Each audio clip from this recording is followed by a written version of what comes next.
it's never as bad as it seems. You own a business or you run a business, you put so much pressure on yourself to be successful. And I know a lot of entrepreneurs out there, the pressure they feel is the pressure they put on themselves rather than the pressure that comes from anywhere else. And I know I spent a lot of years stressing out and not sleeping and trying to get kind of through the tougher times in the business. And I look back now and I cannot believe I stressed out that much. You've obviously got to care. You've obviously got to hold on to things. But you've got to hold on to things lightly, in that if you don't hit a certain target or you don't get that partnership that you wanted or you don't get that employee, you've got to be able to move on and kind of keep moving forward.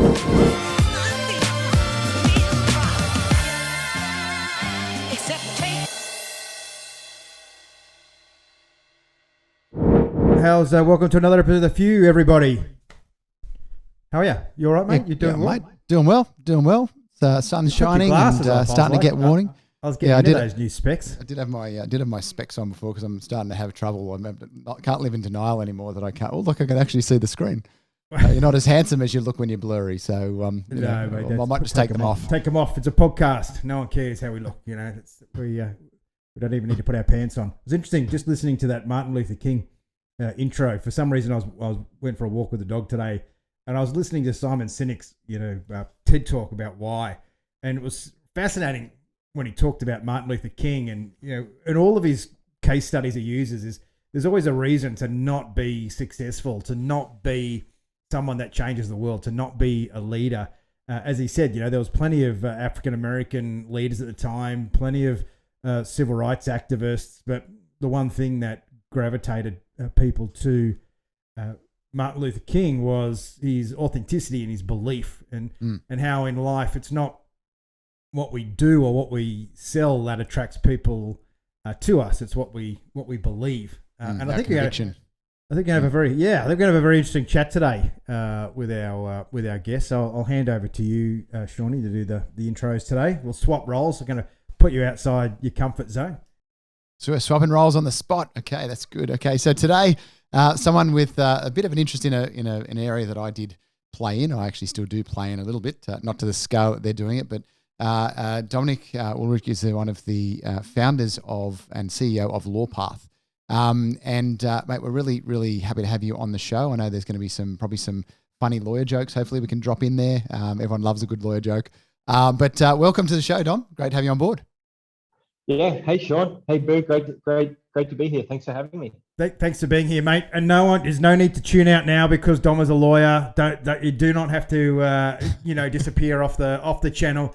He is not only a lawyer, he is you'd have to say a pretty successful entrepreneur, but also a fairly unique individual. So, Tom, let's hop in the time machine a little bit here and talk about one of the pivotal moments in your life that got you out of the mainstream. Because look, let's face it, law is a bit of a meat grinder as an industry, right? There's a lot of people who go through high school, study law, go through the private practice route.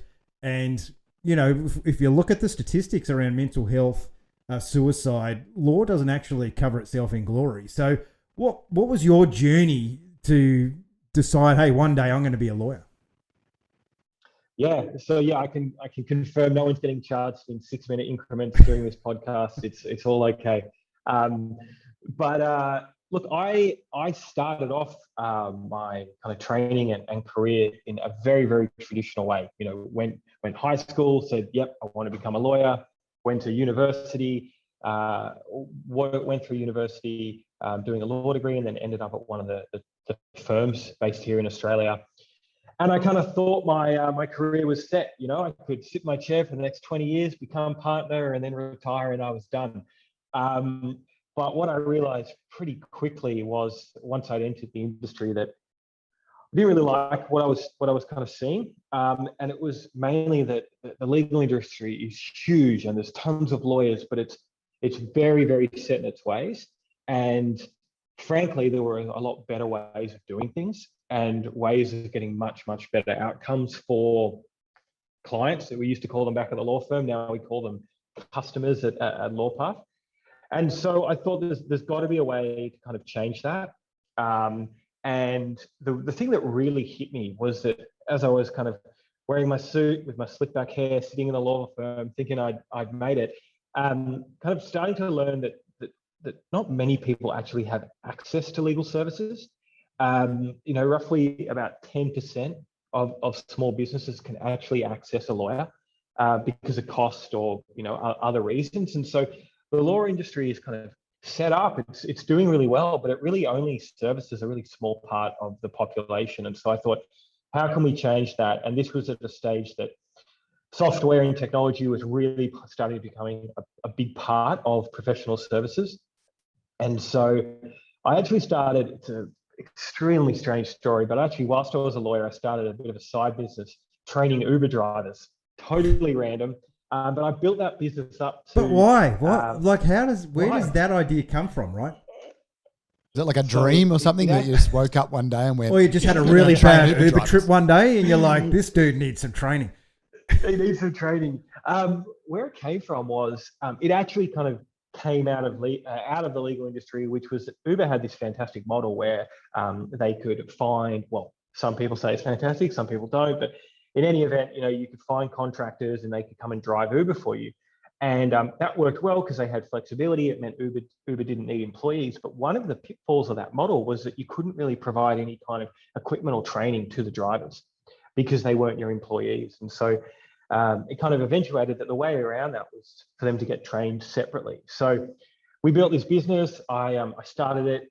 It was in person at the beginning. So I used to go out to the RSL clubs and all the Uber drivers would turn up and we would do all these trainings around how to get your car ready and how to put mints in your car and have water available and things like that. But essentially it ended up being an online training, grew it up to be the biggest in Australia, New Zealand and Singapore. And that's where I got this startup bug where I was like, I love building businesses. And so I kind of figured, how can I combine building businesses and law? And that's where it kind of all came together and LawPath was born. You must have lost a few 6-minute chunks, mate, during this period. Yeah. You definitely get paid in 6-minute chunks when you're doing a startup, do you? No, definitely not. That was a big shift change. But yeah, I was working as a lawyer during the day. I was kind of building this content at night, and I just loved, even though at the beginning it wasn't making that much money, that much revenue, I just loved building it, and I loved building a team and all that type of thing. And so, yeah, when I kind of figured out that I could do that, but I could actually do it in the area that I was trained, I spent so much money going to university. I kind of felt I've got to get some kind of ROI on this legal stuff. So we started LawPath, me and my co-founder, and really the premise was that we just wanted to make legal more accessible. We wanted to make everyone have access to legal services, and even though a lot of the corporates and the top end of town do, and there's lawyers everywhere, the more and more we spoke to people, the more and more we figured out that they just don't go and see a lawyer. And Dom, one of the things that I've seen, and this is absolutely what you're saying, is particularly because I work with small to medium businesses, and one of our pillars in the 8 pillars sort of framework that we teach from is numbers and legal. And when you look at the weakest area of people's businesses, it's numbers and legal. And I would ask people, so you've got employment agreements for those team members? Oh, no. I'm like, what? And if you just got into business with somebody, do you have a shareholders agreement? A what? And I'm like, yeah, okay. So I understand it. You just don't get it. It's like, oh, but if I use a lawyer, it's going to cost $5,000. And I said, what's it going to cost you if somebody sues you or if you stuff it up? Okay. Would you drive $1 million Ferrari without car insurance? Well, no. Then why aren't you doing this for your business? And it's such a hole in the small to medium business space that people are not protecting their backsides, because having, as we kind of joked about a little bit before we jumped on the podcast before, is that one, that it's great to see a lawyer with a awesome personality come on the show. And I do have a lot of lawyer friends that are awesome, but the fact that I owned a legal practice for 10 years, learnt a lot of stuff around contracts, estate planning, business succession planning, all that sort of stuff. And I could then see straight into everyone's businesses, they had this massive risk hole, like this gigantic level of risk that they're not even taking into account. Even to the point where I asked people in an event with 100 people in it, who has read at least one of the last 5 legal agreements that have come across their desk before signing it? 2 people put their hands up. That's just one of the last, they just basically just sign it and then hope for the best. you know, and it's this, there's a huge risk gap. I So think that's what Facebook relies on, isn't it? That's what big tech relies on, is the fact that no one actually... and your phone, your iPhone or whatever, it's like just tick accept, otherwise you can't use your phone. Yeah, So, no one reads them. Yeah, it's kind of unfortunate that the industry has kind of got to this point where we kind of joked before, you know, what about the lawyer jokes? You know, no one likes lawyers. There's always bad jokes that they're going to charge me too much. You know, the pricing's not transparent. And so what this has kind of meant is that it just gets pushed to the side. It's kind of like out of sight, out of mind when it comes to legal for small businesses. But it is just one of those things that's so critical to get right. And so we thought, how can we change that? How can we kind of take this fear around going and seeing a lawyer or engaging with lawyers? I mean, the amount of startups I've met that just copy and paste their terms and conditions from their competitors because they just don't want to go and deal with a lawyer. I think most people start like that, right? There's always a copy and paste job going on. So how can we take that stigma away from it? And I think the answer, and you know, we've got 330,000 small businesses using our platform these days, and I think what resonated with them was that they're smart. You know, small businesses are really smart people, and I think the issue with lawyers was that, you know, they had to do everything for you. And what we kind of said is, look, you know what, we'll go away, we'll build tools that allow you to complete legal tasks yourselves. And that kind of empowers small businesses to do it themselves. And so I'm sure if you spoke to your friends or the businesses that you've spoken to, Sean, and you said, hey, look, you don't need to go to a lawyer and spend $5,000 drafting a shareholders agreement, but here are some tools where you answer some questions and the AI will get involved and it will kind of help you draft it. And it's going to cost you a lot less. They definitely do it because they know they need it. They just don't know how to get there. and they're used to doing that. You go online, someone sends you something, you put your name and your address, whatever, and a form appears. Because that's effectively the same thing that you're doing. It's a type of form, and you have certain, you know, if this then that. What is it? The cascade. What do you call it? What's it? Yeah, conditional logic. Conditional logic. Yeah. And so it says that if that person selects this, well, then it gives them these couple of options. So that is, I feel as well, is a much lower path of resistance than go and talk to a lawyer because they're scared to just pick up the phone because straight away they're being charged $500 just to say hi, you know, or leave a voicemail. And so. How have you combated, I guess, the stigma around, you know, or how let me ask a better question. Have you seen resistance from small business to this shift, or have you seen a greater level of acceptance that you probably would have anticipated? So it's been twofold. So when we first started, we're 6 years old now, and when we first started, we kind of had this idea. We knew we wanted to use software to commoditize legal services. But we got a lot of pushback from small businesses and customers because it was a big behavioral change. This kind of idea that you didn't have to use a lawyer for everything, that you could do something yourself. There was a lot of fear in that as well, in getting it wrong. And so we saw it was a difficult first few years to kind of get the business up and running. I think what really helped us was that when you look at other industries like accounting or insurance or banking, you know, they've all moved online. And so you could kind of say to people, look, you're using Xero for your accounting, you're using BizCover for your insurance. You know, you should have an online legal provider as well. But what we always found was everyone was using online platforms for everything else, and then they'd still be going to their dad's friend's lawyer to get things sorted for them. So the first kind of real shift was the behavioral change, getting people used to it. And once that happened, we really saw it take off. And so it's probably the last 3 or 4 years, it's been growing really, really quickly. We onboard about 350, 400 new customers a day. And I think what people really love is that we're kind of empowering them to kind of take control back over this boring legal and compliance stuff that no one wants to do, but they all know that they need to. Well, I think also, mate, one of the things that annoys people and, you know, annoys me after 17 years in business as a founder is paying a fortune for a boilerplate document as well, which is, you know, the document you're getting from the law firm, all they've done is put your ABN number, your address and your business name in the top right. And that's the start of the conversation. And it's like, well, yeah, and I recently just used LawPath actually for a co-founders agreement for some software that I'm developing. And it was great. It was good to hear. Yeah. And very intuitive, you know, very, very simple. And you don't have to worry about copying and comparing documents and who's changed what and what's going on. And I think that's where cloud is so useful, right? When it comes to when it comes to doing anything with documentation compared to the old fashioned, which version am I on, saving into this Dropbox, that Dropbox.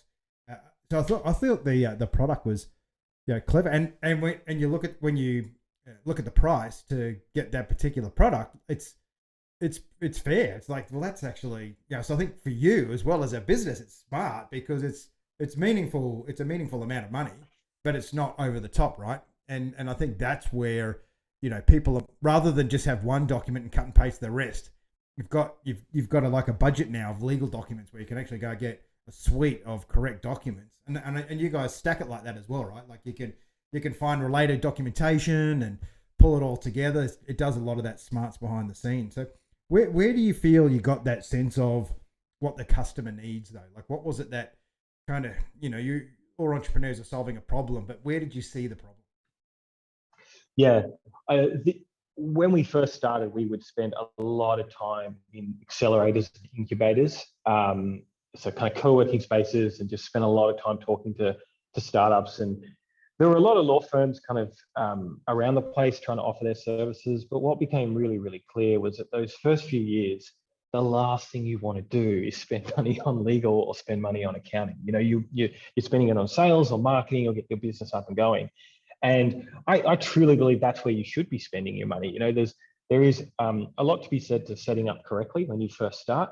But I hated the experience when we had customers come through us and they'd say, "Oh, look, I set up with a law firm last year. It cost me $20,000 to get my basic structure up and running." And that's $20,000 that should have gone towards trying to find product market fit.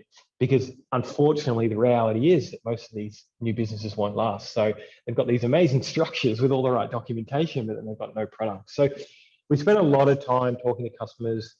My co-founder, Tom, he started a lot of businesses himself. He's the ultimate serial entrepreneur. Every idea, he's up late at night trying to start it. And I think he felt the same thing. He doesn't come from a legal background, but he felt that there was just always this big gap, which was, I had this great idea. He has a marketing background, but he didn't know how to get set up. And I think what a lot of the time it comes down to is just the confidence that you're doing it correctly. And to be honest, that's why a lot of people pay lawyers, even though they know that they're probably going to be getting that template out of their drawer and just changing the name on the top of the document. It's all around just the confidence that you've got it correct. Yep. And that's what a lot of people are looking for. I think Dom, the thing is, it's that fear of that mistake, because we're all here, or that person made a mistake, or they didn't have a certain clause in their agreement, and that's what stuffed them up. That's what cost them, $1 million or their whole business or something. And that confidence, as you say, and I obviously had a good look at your website and how you do it and the process and things like that, and also having actually a sort of somewhat competing business in that market. I could actually see that, which we have put in maintenance mode for the last sort of 10 years, so I haven't bothered. But clearly you guys have taken it, strapped rockets on the back and off you go. But you can see the educational approach, the gentle kind of providing confidence through the client experience. And I've got many clients of mine I know that have used LawPath as well, because we, rather than have nothing in place, if you can't yet afford to spend $5,000 on a shareholders agreement or partnership agreement with a lawyer, if you can jump on and do one at a reduced rate, but have one in place, it's much better than not having one at all. So, but one other question that came up for me, given the whole old school nature of the industry, there's two questions. This is the first one. This is the kind of least serious one, which is, did you get much pushback from the actual old school legal professionals in what you guys are doing? Yes, we did. We got a lot of pushback. I think when we first started, we used to get 1 or 2 emails a week from lawyers saying, "You're ruining the profession. You're stealing our jobs," things like that. And when we first started, our kind of byline was, "We're going to replace the lawyer." And I think I learned very quickly that that wasn't going to happen. And poking the bear. I know, big time poking the bear. Not a good idea. But once we realized that we don't really want to replace lawyers. I think what we want to, I know what we want to do. We would just want to change the way that lawyers work so that we do all the basic stuff and then they can focus on the kind of complicated stuff. And I think customers kind of see that value as well. So our fastest growing product isn't actually any of our document tools or company registration tools or e-signature tools. It's actually our on-demand legal advice tool. So you can call a lawyer whenever you need to. You just click a button and in the platform, the lawyer pops up. And I think that's because that, people still really appreciate the human element. I mean, law is still complicated. We're not going to be able to totally turn it into a software process. So then there still needs to be that element. So to answer your question, legal professions definitely still come around now to us. And I think they know that we're there for a certain type of user. And that works really well for us because we're all about small businesses and they're the ones that typically can't afford to have a lawyer on retainer. So we're happy to stick with the small business community and kind of help them out. So one of the things that that I've seen too, and this is not just in the legal profession, is this concept of technology taking over is actually to remove the noise, not take away from the profession. And why you pay a lawyer is for their advice, for how they think about an agreement, not to have them draft a template and put your name on the top. You actually want them to give advice. The other thing I perceive, though, in your model, why I feel your model is working, is because now most of us have attention span shorter than a goldfish, and we want to get everything 5 seconds ago. So the ability to so click and actually get a lawyer rather than trying to ring up and then not available, they're out playing golf today or they're in court for a week or whatever, and it takes you a long time to actually connect with somebody. Your ability to access on a platform basis that advice quickly, effectively, at a good rate, I think that's a big key to that. And why I talk to that is there's a lot of other industries that need to take a leaf out of your book as to what you guys are doing and how you're approaching it and shifting the lower level hack work kind of thing, bread and butter, to technology, to AIs, to all that sort of stuff where it can effectively take the noise away and allow the lawyers as well. And I imagine as a lawyer, the most boring thing you would have done is have to go through and review or type documents and all that sort of stuff. Whereas the fun stuff is going, how do we strategize this situation? How do we get this person out of this predicament? Or how do we protect this person given this situation? So how do you feel this type of model applies now to broader industries or other industries as well? Yeah, so I couldn't agree more. I mean, I call it the unbundling of legal services. A lawyer doesn't need to do everything for you. There are so many things along the process that can be done by non-lawyers or, in our case, software.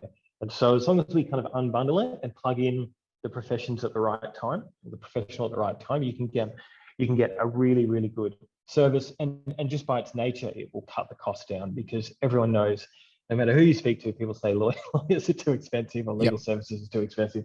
I tell you what, we take a big, big leaf out of the accountant's book, which is, you look at someone like Xero. So 15 years ago, you used to go to your bookkeeper and your accountant, say once a month. You go and they would do your ledger and they'd check everything. Now you talk to a small business or a startup, and no one's going to see their accountant every week. They're on Xero or they're on QuickBooks, and they're doing it themselves. And they're doing all the kind of basic things themselves. And then they go and they speak to their accountant at the end of the quarter or the end of the year, and the accountant acts more like an advisor.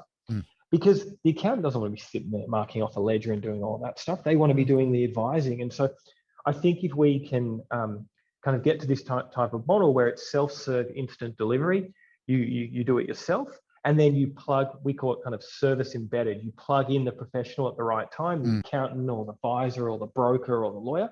I think that's a fantastic model moving forward, and it means you get the best of both worlds. You get the efficiency you get using software and doing it yourself, but you also get the confidence of a professional jumping in and saying, hey, you know what, Sean, you did this correct. Your shareholders agreement is okay, or Yeah, and I think that's one of the things that I have actually seen in the accounting space is a lot more accounting firms are now classing themselves as advisory firms, not accounting firms. They're actually not. They're even changing their names, and I've noticed that shift over the last probably last 5 years. There's a lot more advisory based in accounting because bookkeeping and stuff's now done offshore by someone for $5 an hour in a system like Xero or QuickBooks or whatever, and it makes it really, really simple for people to do that. And as you said, it's now becoming more normalized that people can put it in. And I know one of our similar products, you put it in there and then it's reviewed by a lawyer. So the lawyer comes back and says, actually, you haven't done this correctly, or if it's not executed properly or whatever, just to let people know so they've got the confidence that this document's going to work given the situation. And it's a It's a great model. The other really serious question that I had was, so when you were working in that big firm, as you were doing your Uber driver training and stuff like that, was there drama going on like the Netflix series Suits? Was that happening?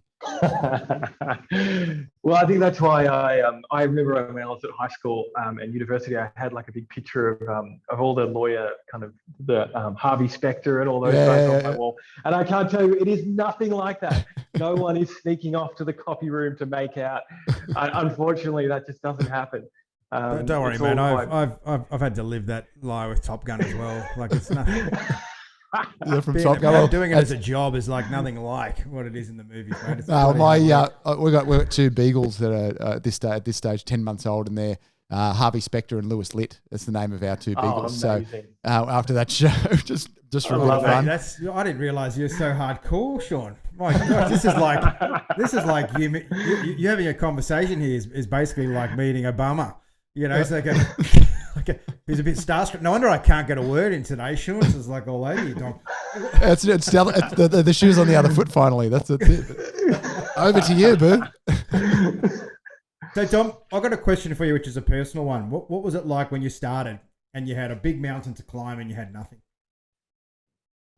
Yeah, it was tough. We knew we were going up against this big industry that had a lot of power and a lot of revenue, and they were very much stuck in, legal services, apart from a few edge cases, hasn't changed the way they provide them in the last 50 years. It's always been the same. And the reason for that is you make a lot of money being a lawyer, providing it, in the traditional way. So we knew we had a really big kind of hill to climb there around convincing customers to kind of try something new, and then kind of convincing lawyers that we weren't here to eat their lunch. We were here to kind of help the industry move forward.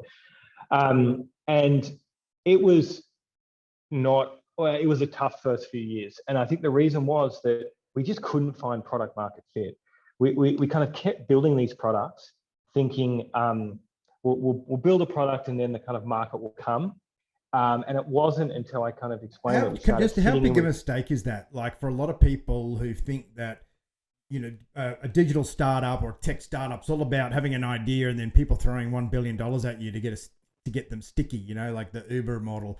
Like how important is that product market fix, and also having genuine customers as part of your journey? Yeah, I mean, it's everything, right? When they say 10% idea, 90% execution.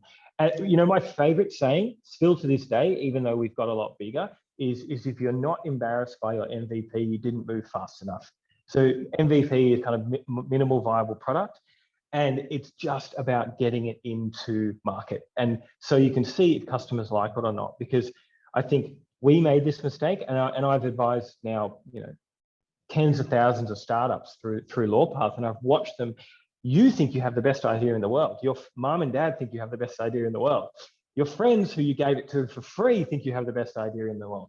You don't have a product until you have people paying for it, and you have a scalable people paying for it. So I think getting it out there, I'm a real big believer in what I kind of call the concierge kind of method, which is, on the surface, it looks like you're using software and it's all working well, but behind the scenes, everything's a total mess and you're doing it manually. I mean, one of our very first products was the product you guys have spoken about, which is our contract automation software, which allows you to build software.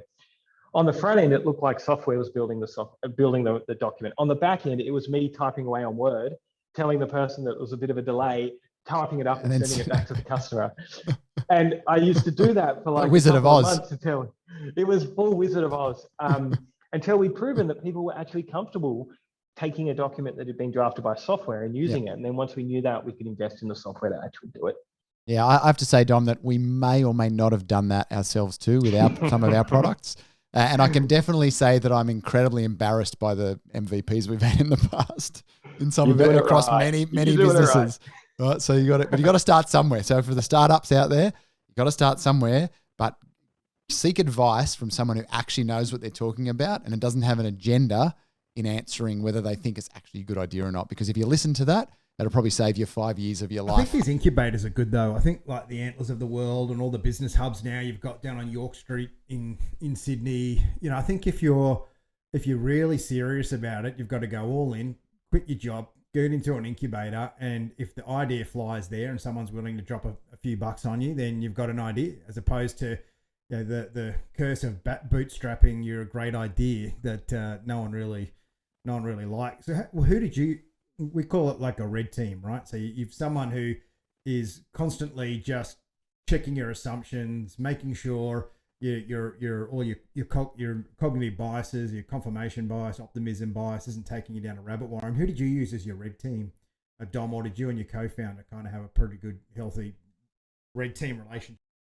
Oh, or mentors, otherwise known as mentors as well, that can give you that red team advice. So Tom and I, we were the same. We were always just going for it. So we had a pretty good group of advisors early on, who ended up becoming our early investors, who would always call us out on our crap. So we would. You've actually got an investor who's a former a pilot in the Royal Australian Air Force as well.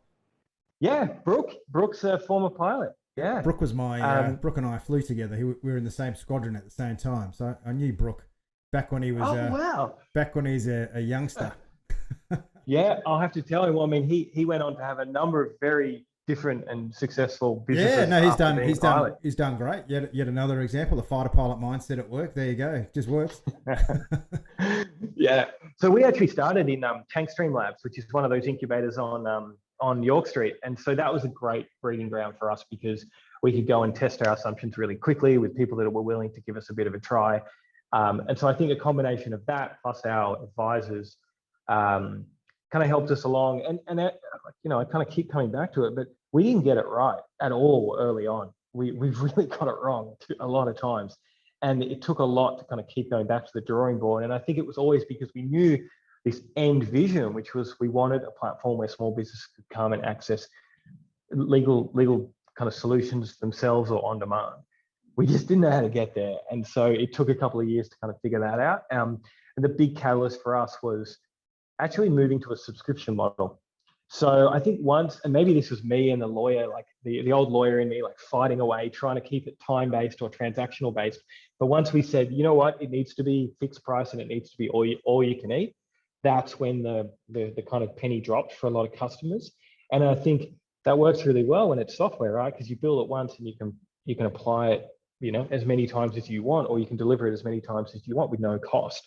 So once you're using more and more software to deliver the services, you can move to these unlimited kind of subscription type models, and then it's all about high volume, low margin, which is what the business model is based on. So how do you figure that out, mate? So how do you? I mean, I think one of the biggest challenges for startup or any business really, it's an appreciation of value, right? You're coming from an environment where value is quantified by the time in industry, the hours that person spends, and the cascade of human beings under them, right? So the value of a legal team's hour is a very significant sum of money, right? And then you're at the other end of the spectrum, which is the pennies and dimes subscription model. So how long did it take you to start to appreciate value in terms of what you do? I know you knew the value in terms of what you were doing. It was valuable, but to go commercial with it, how did you kind of nut on, this is the subscription price? Yeah, it was.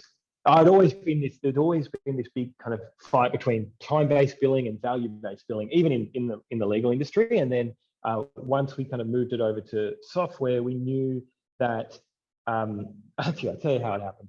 We started at kind of offering certain products at certain prices, and we did so much testing. I think at one time we had 10 different landing pages with 10 different prices on it, and we were using all the different variations to see which ones had the best conversion rates. And so it was like a lot of testing, moving up and down the kind of value chain until we found the sweet spot. And the sweet spot's going to be different for all types, different cohorts of customers.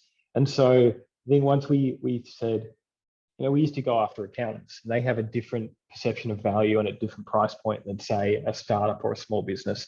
So once we said, we are going to be everything for small businesses only, and then found where they see value, it was starting there and then building up. So we were always very, very keen on this idea that we'll start right at the bottom end of the market and kind of move up the food chain as we get more and more sophisticated.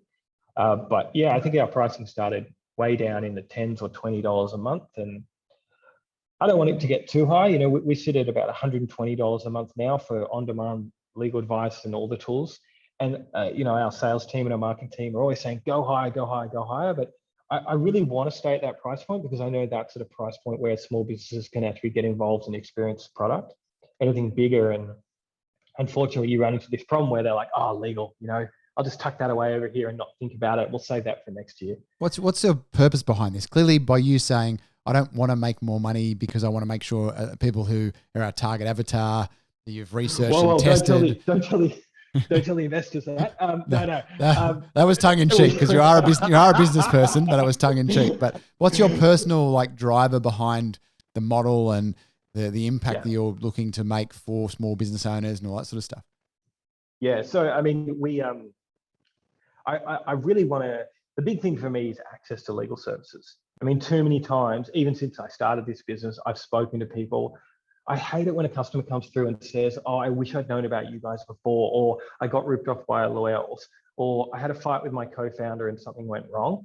And so I would just love to get it to a point where 50% of small businesses have access to legal help and feel like they can speak to someone, because it is so stressful. I mean, everybody you speak to, I'm sure you guys have gone through it. Like everyone you've spoken to that's had a business before has had some kind of legal problem where it stressed them right out and they just didn't know what to do and they didn't know where to go and they didn't know who to turn to.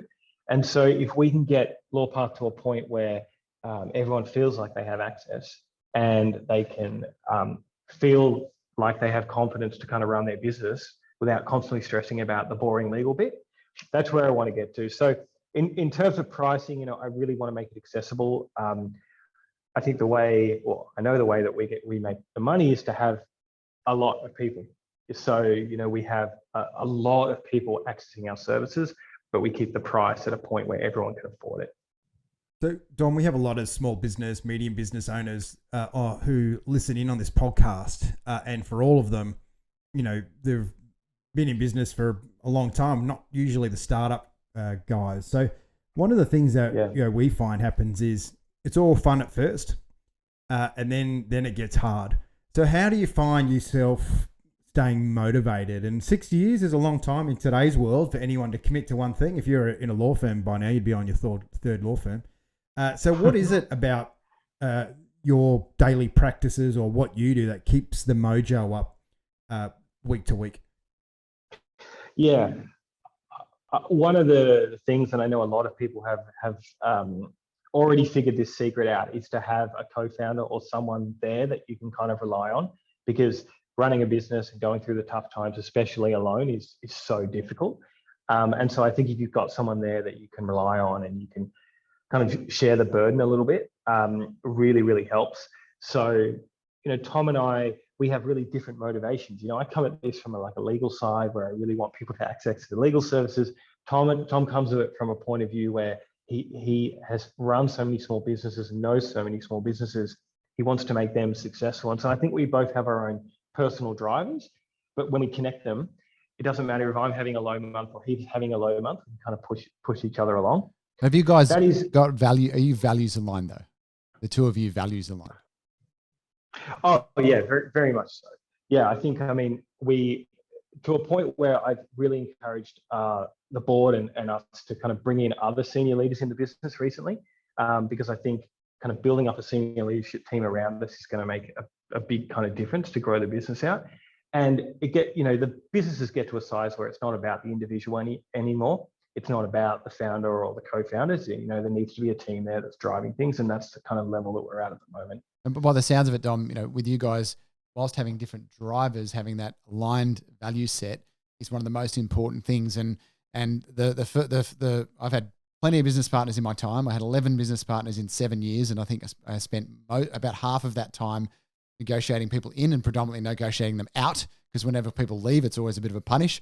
But I think it's been 8 years since I've got into business with somebody, and you know, Bill and I obviously doing this, the few concept together, and that's because we know each other, we know what each other stands for, we know each other's values. So I agree, having somebody on your side can help, but you've got to make sure it's the right person when it comes to a business partner. If you can't find a business partner, find someone to mentor and support you and as you said earlier, who's going to call you on your crap, right?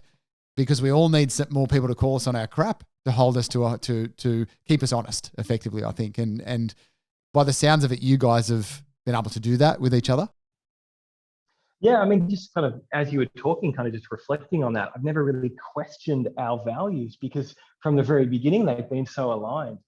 And, maybe that's something I need to kind of go back and say, like, where we at. But, I suppose I've been very lucky in that I found someone who I work very cohesively with, and we've never really had to kind of even have those difficult conversations. We're very much aligned. We're really in tune. So I think that really helps. But as you kind of just said, that's really, really difficult to find. And often you guys are quite unique, I feel, because what I see is at least 80% of partnerships fail in the first 3 years in business.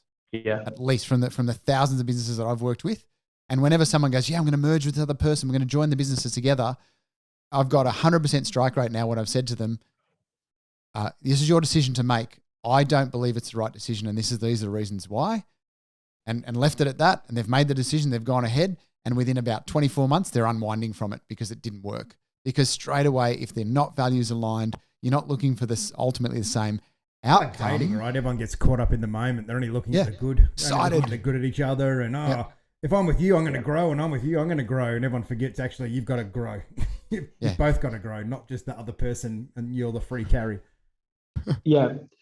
It's one of those, it's one of the biggest pain points. We get a lot of customers coming to us saying, I need to find a co-founder. And I think it's really difficult to find someone to run a business with because everyone's at different stages in their life. And, or everything really needs to align to find someone that is at that exact point in their life where they're ready to go on a journey. And the journey is the one that you want to go on as well. So, yeah, I don't know I don't know what the answer there is in terms of finding someone really, really good to run your business with. But I do know if you find that person, then they're worth their weight in gold. Yeah, they're absolutely worth their weight in gold. There's no, even though you get the Mark Zuckerbergs, you get the Steve Jobs, you get these individuals. The reality is everyone starts with someone. There are very few people that start completely by themselves. And it might be 2 or 3 other people, but it's very hard to do anything in life. I mean, I don't know anyone to the choir that's become successful on their own. No. Not one. We always need, whether it's partners, support networks, mentors, groups, whatever it is, communities. We all have to have that, and especially as a business owner, that's incredibly. I think it's one of the most. It's just that as in business, you put it under a lot more pressure. I think, like it's, because for whatever reason, money always becomes a source of pressure. So I think that's the difference, right? Even in a romantic relationship or with your partner, it's all fine until I can't pay the mortgage or whatever. And then business is like that every day. Because the best saying I ever had is run your business every day as if you're going out of business. Then you'll always make good decisions, right? And I think good business owners, that's what they do. They don't wake up every day and go, oh, hey, we're on easy street. It's like, what's the problem today? What do I need to solve today? I think Bill Gates called it productive paranoia. Right? So always, and they had I think there was some famous, I've read it a couple of years ago, some famous memo he sent out when Microsoft have its biggest results, biggest profit, all this sort of stuff. And he sent out this email to the entire Microsoft team and basically said, we can't rest on our laurels, right? Someone's going to come and knock us off the perch. We have to be productively paranoid. So in a positive way, keep an eye on what's going on, not get complacent and all that sort of stuff. And I think it is too easy as we start to get to a certain level of success. The complacency can actually kill our creativity. It can kill our progression forward because we get a certain level of comfort, and then we go, there's nothing driving. It's not that bigger vision. And one of the things, actually, a question that popped up before, Dom, was, what would your advice be to people who are looking or are in the space of disrupting existing markets and existing industries? What are some of the things you learnt that might help some of the people listening to this podcast? Yeah, I think, before I answer that, because I do have a great answer, but I did want to touch on one of the things that I've learned a lot along the way with, a co-founder now of 6 years, was that you can't just, if you are lucky enough to have someone there that you're running a business with, you can't just run your business together. You do need to check in on the kind of personal side and making sure that you're still aligned. Yeah. Something that Tom and I didn't do early on, and I think it really affected our business. And so it's made a huge difference. We get a coffee every Friday. The rule is not to talk about work, and you can just talk about other things, and it makes a huge difference. But to answer the question, sorry, Sean, just repeat that question for me again. So for people who are either in that space or looking to get in a space of disrupting an industry and potentially upsetting the norm. Got it. Yeah. So what would you suggest are some of the things to do or perspectives? It's really important that you understand the industry. Now, I know that sounds like the stupidest answer ever, but I see a lot of companies and businesses coming through LawPath where they are a mortgage broker and they want to start a rideshare training company. Now, that worked for the small few, but really the most successful businesses out there are the ones where you've been working in a certain industry for a long time, you understand the intricacies of that industry, and you've identified the gaps, and then you can go and kind of leverage that. I've always kind of thought that, to be successful, you have to have a piece of information that no one else has, or you have a piece of information you can apply it in a way that no one else can. And I think you only get that information by having a really deep understanding of the industry that you're in. So I definitely don't deny there are kind of situations out there where you go into a brand new industry and you just totally disrupt it. But the majority of the time, you or someone connected to the business has really strong insight into that business and can identify the gaps. I think the person who's been able to be that disruptive kind of do anything guy, Elon Musk. But if you look at his personal life and who he is, man, that guy's a freak. He's a fruitcake. He has his dad's having kids with his stepdaughter, and Elon Musk has had his 10th kid, and he's had an affair with his best mate from Google. I mean, I reckon, to be that level of success and to be that disruptive, you're a psychopath. You have to be.